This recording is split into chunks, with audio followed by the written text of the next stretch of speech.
Hi everyone. The silkworm has already gone through first and second instar. The third instar, first feed, marks a significant growth phase for the silkworm.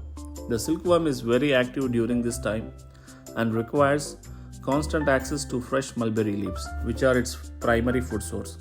Silkworms are usually fed with fresh mulberry leaves, and the leaves should be tender and free from pesticides.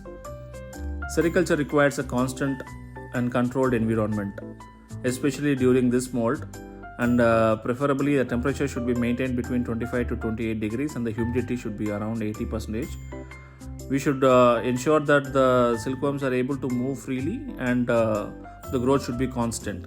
This third instar will last for 2.5 to 3 days depending upon the temperature, and a lot of care should be given during this time. Thank you so much. I'll upload all the videos shortly.